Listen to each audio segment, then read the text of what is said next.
एक यूरोपियन का fat storage अलग जगह होगा, अच्छा। एक इंडियन का अलग जगह होगा।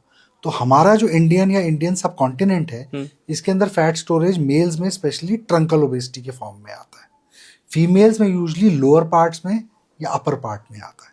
यूरोप में कहाँ होता है? यूरोपियंस अगर मोटे होते हैं तो उनका बेली फैट बढ़ता है, और उनका जो साथ में है बैक पे फैट बहुत बढ़ता है। अच्छा। हमारा बैक पे फैट नहीं पड़ता। अगर आप किसी अफ्रीकन को देखेंगे जो मोटे होते हैं, जी। तो उनका पेंडुलस एब्डोमेन होता है, उनका लोअर एब्डोमेन में फैट बहुत पड़ता है। हाँ पेंडुलस एब्डोमेन नीचे लटक रहा होता है, हाँ हाँ हाँ। वो पेंडुलस एब्डोमेन होता है।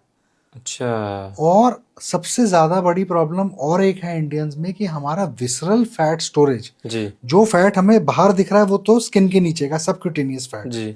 मगर अंदर ऑर्गन्स पे भी फैट स्टोर होता है।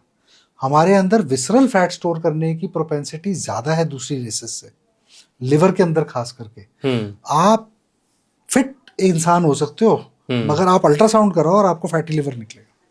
अच्छा। फैटी लिवर इतना कॉमन है इंडिया में, और fatty liver is a silent killer. Grade 1, grade 2, grade 3 के बाद तो सिरोसिस है।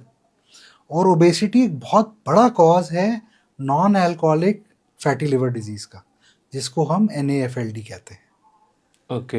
अल्कोहलिक्स में तो हमें पता ही है कि लिवर फेल होता है, जी। ओबेसिटी में भी वैसे ही लिवर फेल होता है जैसे अल्कोहलिक्स में होता है, और सिरोसिस होती है। बहुत पेशेंट्स देखते हैं हम जो इस स्टेज पे आते हैं, सिरोसिस हो चुकी होती है, हम कहते हैं कि अब वेट लॉस से भी बहुत ज़्यादा फायदा नहीं होगा। तो जो इंसान हमको देखने में बहुत ज़्यादा मोटा लग रहा है, ओबिस लग रहा है, तो मतलब 90% चांस है कि उसको फैटी लिवर भी होगा? ज़रूर होगा। अगर आप ओवरवेट हैं तो आपको फैटी लिवर स्टार्ट हो गया है। और ओबेसिटी की क्लासिफिकेशन जैसे हम करते हैं, overweight, obese, super obese, morbid obese, तो इनके अंदर हम BMI यूज करते हैं। BMI एक स्केल होता है, आपका वेट और आपका हाइट को यूज किया जाता है कैलकुलेट करने के लिए। तो जैसे आपका BMI 32.5 को क्रॉस करता है, अच्छा, तो वहां हम मानते हैं कि आप मॉर्बिड ओबीस हो गए। तो मतलब आपका मोटापा अब आपको वो बीमारियां दे रहा है जो आपके लिए जानलेवा है। अच्छा। क्या क्या बीमारियां देगा आपको? शुगर देगा, अच्छा, ब्लड प्रेशर देगा, स्लीप एपनिया देगा, PCOD देगा लेडीज के अंदर, वेरिकोज वेन्स आपको देगा, रेस्पिरेटरी प्रॉब्लम्स देगा, यहाँ तक कि 13 टाइप के कैंसर्स हैं जो डायरेक्टली रिलेटेड है ओबेसिटी से।